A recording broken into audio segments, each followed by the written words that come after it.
الحمد لله الحمد لله رب العالمين والصلاة والسلام على سيد الأنبياء والمرسلين. اور جس کی رات حاجی برحق ہے،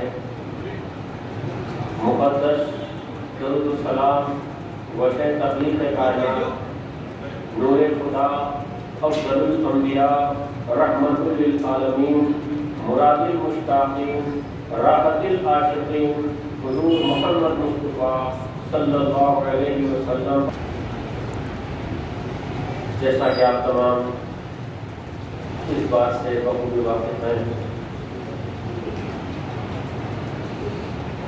کہ یہ ماہ مبارک محرم الحرام ہے.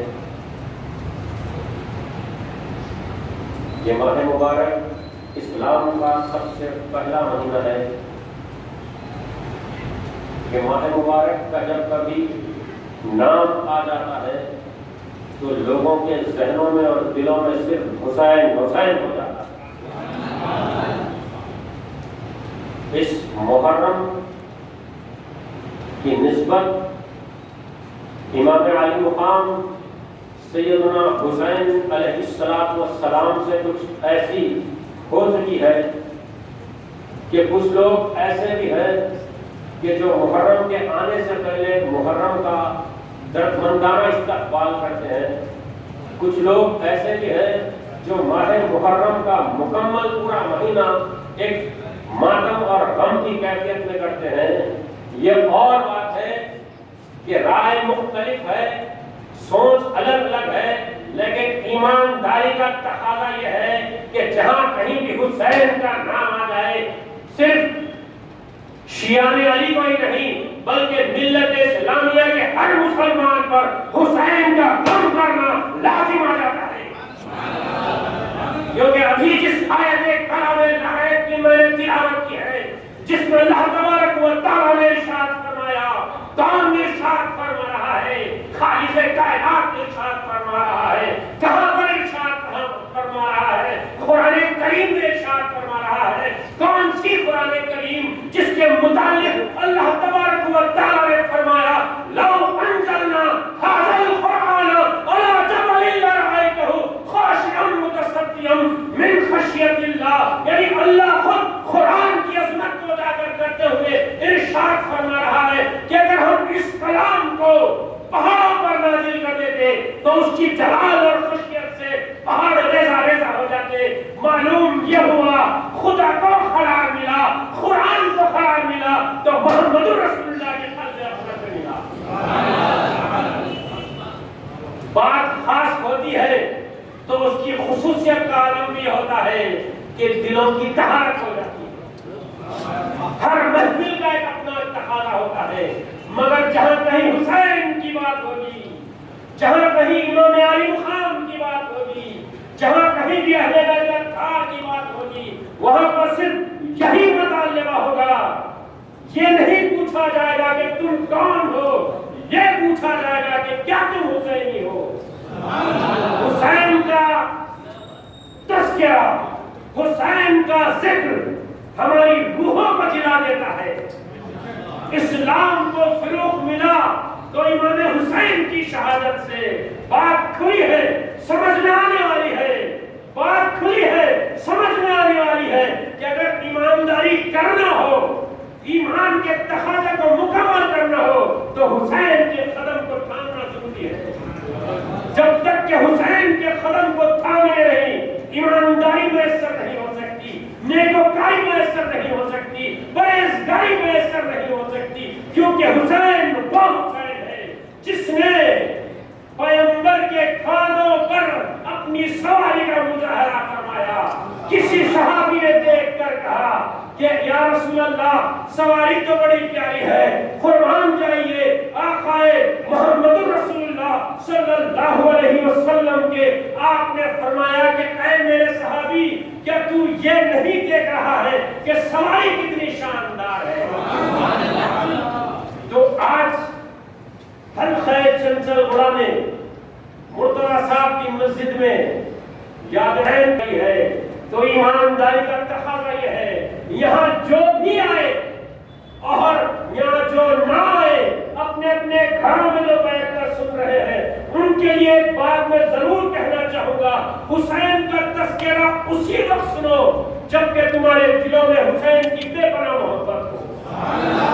بغیر محبت کے کوئی چارہ حاصل نہیں ہو سکتا، کیونکہ اللہ کے رسول محمد عربی صلی اللہ علیہ وسلم نے ارشاد فرمایا، اس آیت کلام لا ریب کے تحت اللہ فرما رہا ہے قل لا اسألکم علیہ اجرا الا المودۃ فی القربى، یعنی جہاں کہیں بھی قرآن میں لفظ خل آتا ہے، اب سوال یہ ہے قرآن کو سمجھے گا کون؟ مسلمانوں میں تو ایک چلن عام ہو چکا ہے کہ اگر کوئی عربی داں ہو، کوئی لیکچر یا پروفیسر ہو، لیکچر دینے والا ہو یا پروفیسر ہو یا کوئی عربی لینگویج سے واقفیت رکھنے والا ہو، وہ اپنی سمجھ سے کام کرے گا۔ قرآن میں کہیں پر جہاں بھی خود کا لفظ استعمال ہوا ہے کوئی کچھ کہتا ہے کوئی کچھ کہتا ہے، جبکہ مہدی موعود نے فرمایا کہ قرآن عشق نامہ ہے۔ جب قرآن عشق نامہ ہے تو معلوم یہ ہوا ہدی للمتقین سے مراد متقین کے لیے ہدایت کا سامان مہیا کر رہا ہے۔ جب متقین کے لیے بات ہو رہی ہے، متقی کا جب لفظ استعمال ہوا ہے تو متقی وہاں سے ہے جہاں پر مولا علی کو امام المتقین کہا جاتا ہے۔ تقوی کی ابتدا امام آخر الزمان حضرت میرا سید محمد مہدی موعود خاتم ولایت محمدیہ نے اس انداز سے پیش فرمائی ہے کہ تقوی کا جو معاملہ ہے وہ حضرت امام علی سے تقوی چلتا ہوا آ رہا ہے، اس واسطے آپ کو امام المتقین کہا جاتا ہے۔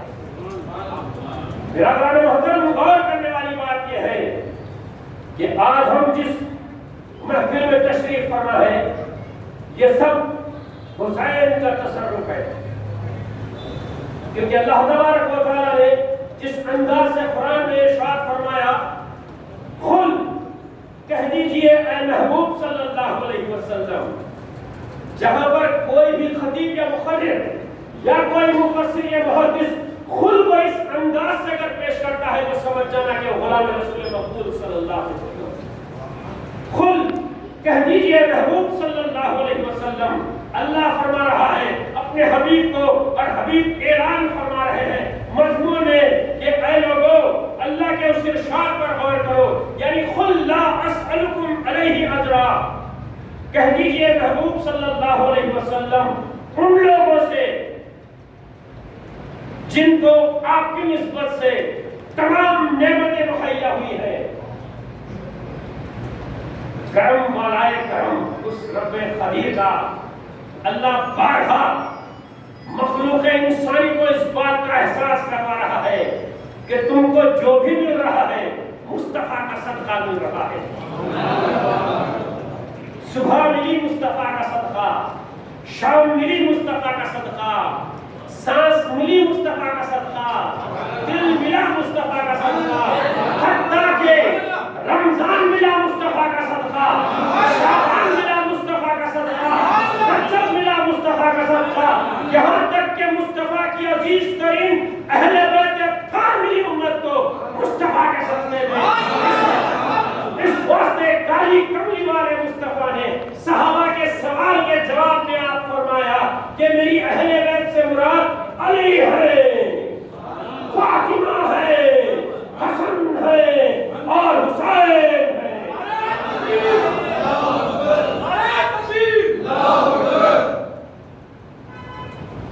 حضور اکرم صلی اللہ علیہ وسلم نے صحابہ کے سوال پر ایسا جواب دیا کہ آپ اپنی کالی کملی میں آپ نے ان تمام چار اشخاص کو ملا کر ایک اور ثبوت دے دیا کہ یہ پنجتن علیحدہ ہے سب سے، یہ پنجتن علیحدہ ہے سب سے، کیونکہ انہی کی نسبت سے قبولیت اور مقبولیت درکار ہے۔ برادران ملت، غور کرنے والی بات یہ ہے یہ تذکرہ کس کا ہو رہا ہے؟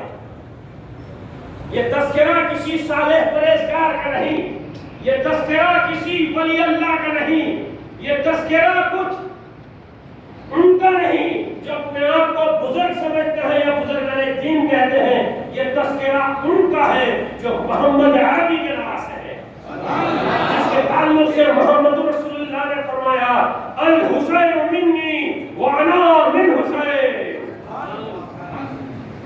انداز اور طریقے کو ملاحظ کریں، حضور اکرم صلی اللہ علیہ وسلم کو اللہ نے بڑی جستجو سے اس دنیا میں مبعوث فرمایا۔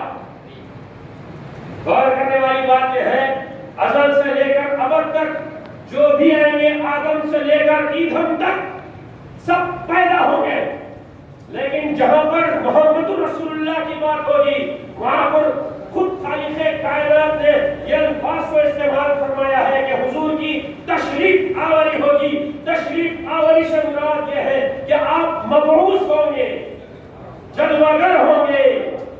پہلے ہم کو اپنی اصلاح کرنے کی ضرورت ہے، ہم تو سب کے ساتھ مصطفیٰ کو سمجھ رہے ہیں، ایسا نہیں ہے۔ مصطفیٰ الگ ہے، کائنات کا ذرہ ذرہ الگ ہے، کیونکہ اس واسطے الگ ہے کہ سب کچھ مصطفیٰ کے صدقے میں ہے۔ اب یہ اور بات ہے، ہر ٹاپک کی ایک الگ خصوصیت ہے، مگر یہاں پر حسین کا تذکرہ ہو رہا ہے تو حسین کی عظمت اور شان بتانا مقصود ہے، اور ایمانداری کا تقاضا یہی ہے جہاں پر جس کی بات ہو اس کی حقیقت کو اجاگر کرنا ہمارا۔ دین اسلام تو بہت بڑا ہے، اور وہ اسلام جس کو اللہ نے پسند فرمایا ہے، یہ اور بات ہے دین کے تقاضے الگ الگ ہیں، مگر جہاں تک دین کی کامیابی کی بات ہے، دین کی کامیابی کی بات ہے، ارشاد مصطفیٰ کو اپنے ذہنوں میں اور فکروں میں لانا، جب تک کہ حضور فرماتے ہیں کہ اے لوگوں، تم کو میری نسبت سے جو کچھ ملا، اللہ پروردگار ہے، رب العالمین ہے، خالق کائنات ہے، کن فیکون سے دنیا کو کائنات کو بنانے والا قرآن میں کیوں ارشاد فرما رہا ہے کہ کہہ دیجئے محبوب جو کچھ آپ کے صدقے ان کو ملا۔ ایک نکتہ کو میں اجاگر کرتے ہوئے آگے بڑھنا چاہوں گا، اللہ کن فیکون سے ساری کائنات کی تخلیق عمل میں لانے والا، پھر قرآن میں یہ فرما رہا ہے کہہ دیجئے محبوب صلی اللہ علیہ وسلم ان لوگوں سے جن کو آپ کے صدقے میں ملا۔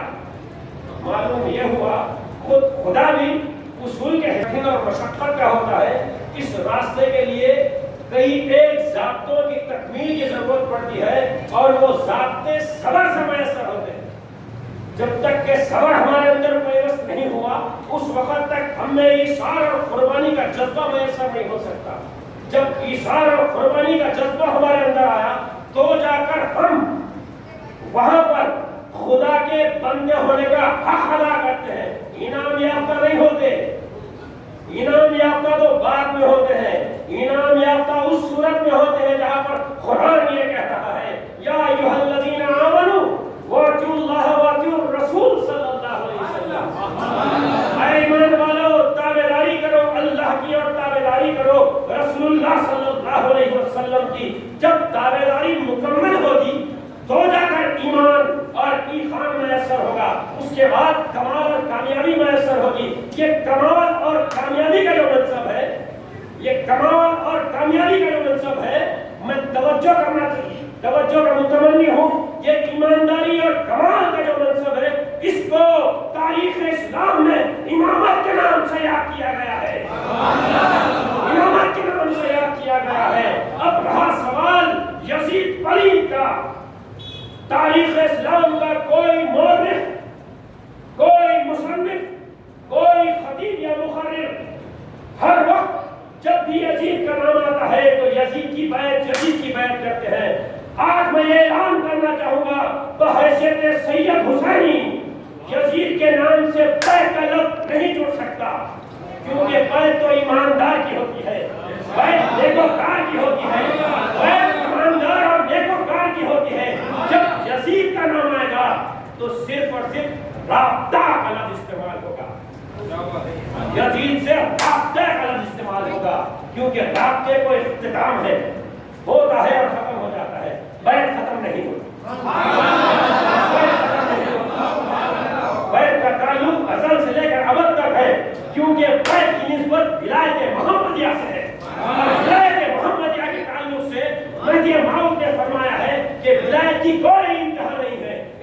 سے نہیں ہے کہ ولایت معرفت خداوندی کے خزانوں کے راز کا نام ہے۔ اٹھے بیٹھے ولایت، اٹھے بیٹھے ولایت، اس کشتی میں پہلے سوار تو ہو جاؤ، پھر ولایت کا نام لو۔ ولایت کا لفظ اپنی زبان پہ لانے سے پہلے کئی ایک بار طہارت کی ضرورت ہے، کیونکہ یہ ولایت ہما شما کی نہیں، آئمہ دین کی ہے جو اہل بیت اطہار سے ہے، آئمہ دین کی ہے جو اہل بیت اطہار سے ہے۔ اور آئمہ دین کا یا سالار بنی ہاشم کا خلافت سے کوئی تعلق نہیں، مملکت سے کوئی تعلق نہیں۔ اللہ ہم کو اس واسطے پیدا کرا کہ ہم سادات حسینی لوگ صرف منصب امامت پر فائز ہو کر خدا سے جوڑنے کا کام کریں، نہ کہ حساب اور کتاب کریں۔ حساب کتاب ہمارا سیوا نہیں، ہمارا سیوا، ہمارا طریقہ، ہماری پیروی اور ہماری تخلیق صرف اور صرف یہاں سے نکل کر اپنے خدا کو دیکھنا ہے، اپنے خدا سے ملاقات کرنا ہے۔ وہ حسینیت ہے، وہ سادات کی شان اور عظمت کا معاملہ ہے۔ ہر شخص یہ سمجھتا ہے وہ محاورہ بڑا اچھا ہے، انگلی کٹا کے شہیدوں میں شمار کرنا۔ داد حسین کا معاملہ ہے، وہ دل بند علی فاطمۃ الزہرا کے لخت جگر کا معاملہ ہے۔ اس کے واسطے ہماری روحوں کو پاک ہونا ضروری ہے، ہماری افکار، ہماری فکروں کو پاک ہونا ضروری ہے۔ محرم 10 کو کیوں ہوا؟ محرم 10 دن کو کیوں ہوا؟ کیونکہ 10 محرم الحرام کا وہ متبرک دن ہے جہاں پر حضرت موسیٰ علیہ السلام کو کامیابی میسر ہوئی، جہاں پر سیدنا ابراہیم کو آگ نمرود سے بچایا گیا، جہاں پر نوح کی کشتی کو کنارے پر لگایا گیا، جہاں پر ازل اور ابتدا میں آدم کی توبہ کو قبولیت ملی۔ آپ غور کریں، ایک ایک مرحلہ ہوا ہے، ایک ایک کارنامہ ہوا ہے۔ اب سوال یہ ہے، لوگ یہ پوچھتے ہیں، لوگ یہ سوچتے ہیں کہ آدم پہلے آئے تھے، اس کے بعد نوح آئے تھے، ایک سلسلے وار ترتیب چلی، پھر مصطفیٰ تشریف لائے، تو مصطفیٰ کے نواسے کا بھی معاملہ اللہ نے ایسے کر دیا کہ سب نے جس جس دن کامیابی کی، اس دن مصطفیٰ کے نواسے نے اپنے سر کو لے کر سب کی کامیابوں کو پیچھے رکھتے ہوئے اپنے حق کو ادا کر دیا۔ امام حسین کی تعلیم کا اثر یہ ہوتا ہے کہ جینا ہو تو اللہ کے لیے ہو، جینا ہو تو مصطفیٰ کی محبت میں ہو، جینا ہو تو اہل بیت کے طریقے پر ہو۔ اس واسطے امام الوقت حضرت سیدنا امام جعفر صادق علیہ السلام نے فرمایا کہ اے مسلمانوں، اپنے بچوں کو حدیثیں یاد کروا دو۔ حضرت امام جعفر صادق نے فرمایا کہ اے مسلمانوں، اپنے بچوں کو حدیثوں کا درس یاد دلا دو۔ اس واسطے کہا کہ تاریخ اسلام کی جو پیچیدگیاں، جو بے چینیاں چل رہی تھی، اس میں دین ایمانداروں کو، بے ایمانوں کو نہیں، دین ایمانداروں کو صحیح پیرائے میسر نہیں ہو رہا تھا۔ اس واسطے امام جعفر صادق نے فرمایا کہ اپنے بچوں کو حدیثیں یاد کرواؤ۔ اب حدیثوں سے مراد کیا بات ہے؟ قرآن کس کا؟ خدا کا۔ پھر اس کے بعد کس کا؟ رسول کا۔ حدیث کس کی؟ ایک حدیث وہ جو اللہ کی طرف سے ڈائریکٹ محمد رسول اللہ پر تشریف فرما ہوتی ہے، جس کو حدیث قدسی کے نام سے یاد کیا جاتا ہے، اور ایک حدیث وہ جو بذریعہ جبرائیل ہو یا پھر دوسرے ذریعوں سے جو ہے آپ کو میسر ہوتی ہے۔ ان حدیثوں کے متعلق یہ بتایا گیا ہے قرآن بھی مصطفیٰ کا، حدیث بھی مصطفیٰ کی، تو ہم حدیث لیں گے کس سے؟ ہم حدیث انہی سے لیں گے جو مصطفیٰ کے ہیں۔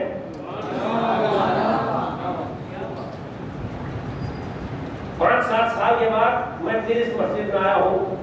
گزشتہ جو جلسہ ہوا تھا سید الشہداء بندری میں شاہ پور میں صدیق ولایت کے نام کا ہوا تھا، اس کے بعد حالات جیسے بنے، پھر ایک نئی توانائی نوجوانوں کے اندر بے قراری کی کھاٹیں مارتی ہوئی۔ ویسے تو یہ لوگ قوم مہدویہ کے جو نوجوان ہیں، یہ ہر وقت ہما وقت جس کو یہ سعادت میسر ہوئی تھی کہ حضور اکرم نبی رحمت صلی اللہ علیہ وسلم نے اپنے سے جوڑا تھا، اپنے سے نسبت دی تھی، یعنی میں حسین مجھ سے ہے اور میں حسین سے ہوں کہا۔ پھر اس سوال کرنے والے کو یہ بھی فرمایا تھا کہ تو سواری کو نہیں دیکھ رہا ہے، سواری کو بھی دیکھ، بڑی شاندار سواری ہے۔ پھر یہ اور بات ہے کہ آپ حالت سجدہ میں ہیں اور حضرت شہزادہ بطول امام علی مقام آپ کی پشت انور پر سوار ہے۔ خدا کی قسم نماز کس کی؟ نماز کس کے لیے؟ اللہ کے لیے، اور مصطفیٰ سجدہ کر رہے ہیں اللہ کے لیے۔ پھر نواسہ رسول آ کر پشت پر سوار ہو رہے ہیں محبت رسول کے لیے۔ مصطفیٰ کا سجدہ اللہ کے واسطے، نواسے کا آ کے بیٹھنا نانا کی محبت کے واسطے۔ پھر نانا نے محبت کا احترام کیوں فرمایا کہ حسین جب تک نہیں ہٹے آپ سجدے سے بیدار نہیں ہوئے، آپ سجدے سے بیدار نہیں ہوئے۔ بتانا یہ چاہتے تھے امتیوں کو، امتی تو سب ہے، امتیوں میں الگ الگ سیکٹرز ہیں، کوئی عاشقین کے زمرے میں ہے، کوئی معشوقوں کے زمرے میں ہے، کوئی عابدوں کے زمرے میں ہے، کوئی زاہدوں کے زمرے میں ہے، کوئی مسلمانوں کے زمرے میں ہے، کوالٹیز ہیں۔ اب آج حالات ایسے بن گئے ہیں کہ ہم ایک ہی لکڑی سے ایک ہی طریقے سے سب کو چرانے کی کوشش کر رہے ہیں، تو اس کا مطلب یہ ہوتا کہ چرانے والے کو عقل نہیں ہے۔ جو قوم کو لے کر چلنے والا ہے وہ لوگ میری اس بات پر صدمہ نہ لے کہ میاں اعتراض کر کے چلے گئے، میرا کام حق ادا کرنا ہے، یہاں ہو یا کہیں ہو رہو میں حق ادا کرنے والا ہی ہوں، کیونکہ میرا منصب اور میری جو سلسلے وار امامت، میں سجادگی نہیں بولوں گا، متولی شپ نہیں بولوں گا، امامت مسند ارشاد بولوں گا، کیونکہ یہ حسینیوں کا سلسلہ ہے، یزیدیوں کا سلسلہ نہیں ہوتا، یہ حسینیوں کے سلسلے میں صرف امامت اور ایمانداری کا معاملہ ہوتا ہے۔ تو امامت کا جہاں تک تعلق ہے وہ چیز ہم کو اس بات کی اجازت نہیں دیتی کہ ہم دین میں دو رائے پیش کریں، اللہ ہے یا نہیں ہے۔ یقین کامل اس بات پر ہے کہ اللہ ہے۔ آپ کو کیسا معلوم اللہ ہے؟ سو آپ تو سال ہر سال سے صرف سن رہے ہیں، آپ نے دیکھا نہیں ہے، آپ نے جانا نہیں ہے، آپ نے سمجھا نہیں ہے۔ مولا علی کے ارشاد کے مطابق آپ نے محسوس بھی نہیں کیا کہ آپ کا خدا ہے۔ ایمانداری کی بات ہے، اپنے اپنے دل کی طرف دیکھ کے اگر سوچے تو بات سمجھ جائے۔ آپ کو یقین اس بات کا ہے اس نہیں، صرف آپ اعتماد پہ اپنے یقین کو بتائے رہے۔ بات سمجھ میں آ رہی میری آپ کو؟ اعتماد پہ، کسی کی گواہی پہ آپ نے اعتماد فرما کر اپنے یقین کو مستحکم کرنے کی کوشش کی ہے، اور وہ اعتماد بھی کوئی معمولی نہیں، سستا نہیں، چھوٹا نہیں، وہ اعتماد محمد رسول اللہ صلی اللہ علیہ وسلم کی ذات پر تھا۔ حضور نے فرمایا تھا، حضور نے فرمایا تھا، کسی نے نہیں، حضور نے فرمایا تھا کہ اللہ ایک ہے، ہم نے مانا، اشہد ان لا الہ الا اللہ واشہد ان محمد عبدہ ورسولہ صلی اللہ علیہ وسلم۔ اس میں تو پکے ہو جاؤ، اس میں ہم پکے نہیں ہیں، اس میں ہم پکے نہیں ہیں۔ پھر حماقت یہ ہے کہ الصلاۃ عماد الدین، نماز دین کا ستون ہے، پہلے کلمہ پڑھنا ہے اس کے بعد نماز پڑھنا ہے۔ پہلے کلمے کی ادائی حق بجانب ہونا، جب حق بجانب ہوگی تو ہی جا کر آپ یقین کی منزل میں آئیں گے، تو ہی جا کر نماز میں آپ کا دین کا ستون قائم ہوگا۔ جب دین کا ستون قائم ہوگا تو جا کر آپ کا سجدہ معراج کے مماثل ہوگا، معراج نہیں ہوگا، مصطفیٰ کی معراج تو الگ ہی ہے۔ صرف یہ ایک اعجاز، یہ انعام ہے حضور کی طرف سے کہ لوگ سجدوں سے پیچھے نہ ہٹیں۔ اس واسطے آپ نے فرمایا کہ جو شخص، جو مسلمان حالت سجدہ میں ہوتا ہے وہ خدا کے قریب ہو جاتا ہے، اور سجدہ گاہ اس کے لیے معراج کا مقام ہے۔ یہ صرف اور صرف ایک انکریجمنٹ تھا، ایک انکریجمنٹ تھا۔ تو لوگ کیا سمجھ چکے کہ بھائی پابند نماز ہو جاؤ، روزہ رکھنے والے ہو جاؤ، دین کے امور پورے کر لو، کافی ہے۔ مگر مصطفیٰ کے اس ارشاد کو لوگ بھول چکے تھے کہ آپ نے فرمایا تھا میں پھر اپنی آیت پر آ رہا ہوں. حضور نے فرمایا تھا کہ اے لوگو تم کو جو کچھ ملا میرے صدقے، اب کیا کیا ملا وہ بیٹھ کے آپ سوچنا ہے. حضور کے صدقے آپ کو کیا کیا ملا وہ آپ سوچنا ہے. اگر میں بولتے بیٹھا تو 2-3 بج جاتے. خالی صدقہ جو نام مصطفیٰ کا جو صدقہ امتیوں کو مسلمانوں کو جو ملا، اگر میں بولتے بیٹھوں تو صبح ہو جانا. ایک ہے تو بتاؤں، جیسا رب العالمین ہے ویسے یہ رحمت للعالمین ہے. اس کی رحمت، اس کی قدرت، اس کی کبریائی کو انتہا نہیں، ویسے ہی ان کی مصطفیٰ کو انتہا نہیں. اس حساب سے وقت درکار ہے. یہاں پر وقت کی تنگی ہے. تھوڑے سے وقت میں شہادت کے مرحلے کو بھی سمیٹنا ہے، کیونکہ طہارت تو بعد میں ملی. اب صرف بیٹھنے کی حیثیت میں آ گئے. حسین کے تذکرے کو سننے کی حیثیت میں آ گئے. شہادت کے تذکرے کے بعد قلوب جب منور ہوں گے، ایک نئی دھارائی اپنے اندر آئے گی. گھر کو جائیں گے، گھر والے دیکھ کے بولیں گے کہ میاں گئے تھے الگ، آئے تھے الگ، آخر کیا بات ہے؟ تو بے ساختہ میاں گئے تھے الگ، آئے دوسرے رنگ میں، تو بے ساختہ زرانہ کہے گا واسطے اللہ کے ہمارا بلا چلا معاف کرو. حسین یہ تذکرے کی یہ کیفیت ہوتی ہے کہ حسین انسان کو مومن بننے کی حیثیت میسر کرتے ہیں. اس واسطے تو جنتی شہزادوں کے تعلق سے آپ کو جو ہے نا معروف کروایا گیا. جنتی نوجوانوں کے سردار ہے یہ تو حضرات. جو کچھ ملا اس کے عوض میں اللہ اجرت مانگتا ہم سے. اللہ کی بارگاہ سینکڑوں کروڑاں نعمتیں ہیں. اللہ ہم سے کیا تصور رکھا ہے، کیا ایکسپیکٹیشن رکھا ہے کہ آپ صرف اس کی بندگی کا پتہ کرنا. اور محمد رسول اللہ صلی اللہ علیہ وسلم کے صدقے ہم کو جو کچھ ملا، اس پر سرکار دو عالم صلی اللہ علیہ وسلم ہم سے کچھ طلب نہیں کر رہے. اب یہاں مصیبت یہ ہو گئی، ہم ان کے امت سے، ان کے دین سے ہے، مگر ہمارے پاس ہر چیز کی ایک پیکج سسٹم کا معاملہ ہوگا. یہ کرو تو اس کا اتنا، یہ کرو تو اس کا. ایمانداری کا تقاضا یہ ہے، جینا اور مرنا جو اللہ کے واسطے ہے، تو کسی قسم کا ایکسپیکٹیشن ہو یا کسی قسم کا فکسیشن ہو، یہ چیزیں اصول کے حساب سے مناسب نہیں لگتی. اب سوال یہ ہے کہ حضور اکرم صلی اللہ علیہ وسلم نے فرمایا کہ میرے صدقے تم کو جو کچھ ملا اس پر میں تم سے کوئی اجرت طلب نہیں کرتا. صحابہ بے چین اور بے قرار ہو گئے، آخر ارشاد مصطفیٰ کیا ہونے والا ہے؟ تو سرکار نے بڑی محبت بھرے انداز میں فرمایا کہ جو کچھ بھی میرے صدقے تم کو ملا، اس کے عوض میں میں تم سے صرف اور صرف میری اہل بیت سے محبت کا سلوک مانگتا ہوں. وہ اہل بیت جس کے تعلق سے محمد رسول اللہ نے فرمایا کہ علی مجھ سے ہے، میرا گوشت علی کا گوشت اور میں علی سے ہوں، میرا دل علی کا دل. فاطمہ بی بی فاطمہ الزہرا سلام اللہ علیہا کو فرمایا کہ فاطمہ میرے جسم کا ایک ٹکڑا ہے. اس قسم کی جو بشارتیں ملی ہے، اس سے یہ بات علانیہ طور پر ظاہر ہوتی ہے کہ جب تک کہ امت مسلمہ اہل بیت اطہار کو راضی نہیں کرے گی، اس وقت تک کامیابی محال ہے. بھلے ہی آپ کتنی نمازیں پڑھ لو، بھلے ہی آپ کتنی صدقہ اور خیر خیرات کر لو، جب تک کہ اہل بیت اطہار سے محبت نہیں ہوگی، اس وقت تک دین کے کوئی بھی معاملات میں کامیابی کا تصور بھی ہم نہیں لا سکتے. کیونکہ دین قائم ہوا ہے تو اہل بیت کے ایثار پر.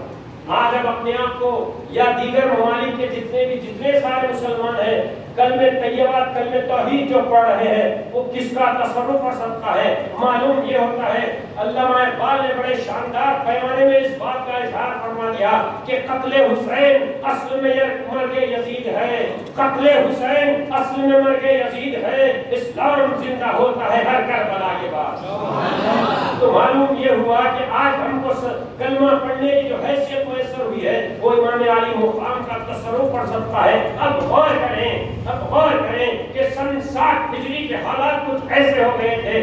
حضرت ابو ہریرہ جو صحابی رسول ہیں، آپ نے ان حالات کا جائزہ لے کر اللہ تبارک کون ایسا ہوگا ایک مسلمان کے واسطے بھی حدیث شریف میں ذکر آیا ہے کہ کوئی اپنے رب سے اپنی موت کو مانگ نہیں سکتا، یعنی اللہ سے دعا نہیں کر سکتا کہ اے پروردگار تو مجھے موت عنایت فرما، مگر حضرت ابو ہریرہ نے جو کہ صحابی رسول ہے، آپ نے اپنے رب سے دعا کی کہ اے پروردگار، یہ تصرف جو تھا وہ نسبت مصطفیٰ کا تصرف تھا کہ حضرت ابو ہریرہ کو آنے والے حالات کا جائزہ مل چکا تھا، وہ دور اندیشی سے آپ نے ان تمام چیزوں کو بھانپ رکھا تھا، تو آپ نے بارگاہ یزدی میں دعا کی کہ اے پروردگار، میں سن 60 ہجری کے نوجوان لوگوں کی حکومت سے پناہ مانگتا ہوں۔